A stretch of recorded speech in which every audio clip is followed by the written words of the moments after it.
একদিন গোপালের জ্বর হওয়ায় সে সেদিন রাজসভায় যেতে পারেনি। মহারাজ সভাসদদের নিয়ে নানা আলাপ আলোচনা করতে করতে হঠাৎ বললেন, আমার সভার মধ্যে এমন কি কেউ আছে যে গোপালের ঘর থেকে কিছু চুরি করে আনতে পারে? যদি কেউ পারে, তবে সে সামান্য জিনিস হলেও আমি তাকে বিশেষভাবে পুরস্কৃত করব। তোমরা কেউ রাজি থাকলে বল। মহারাজের পুরস্কার লোভেও কেউ রাজি হল না গোপালের ঘরে চুরি করতে। কারণ বড় চতুর সে।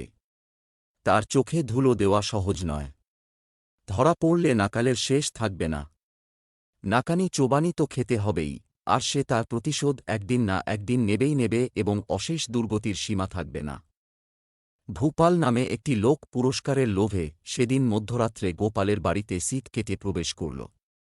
গোপাল আগে থেকেই রাজসভার কথা জানতে পেরেছিল, তাই সে লোভী লোকটাকে জব্দ করার জন্য তৈরি হয়ে রইল। গোপালের ঘরের দেওয়ালে সিদ। গোপাল পূর্ব প্রস্তুতি মতো একটা মানুষের বিষ্ঠাপূর্ণ কলসির উপরে গোটা কতক টাকা রেখে দিয়েছিল এবং সেখানে নিজে একপাশে আত্মগোণ করে দাঁড়িয়ে রইল। লেয়ারটি সিট কেটে যখন ঘরের মধ্যে মাথা গলিয়ে ঢুকে দেখল যে সামনেই একটা টাকভর্তি কলসি বসানো আছে।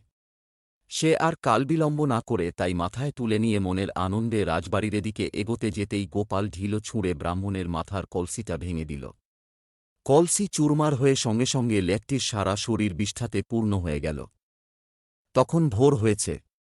গোপাল বেরিয়ে বলল, কি বাবা, চুরি করা হল? মহারাজ পরে গোপালের মুখে এসব কথা শুনে বেশ আনন্দিত হলেন।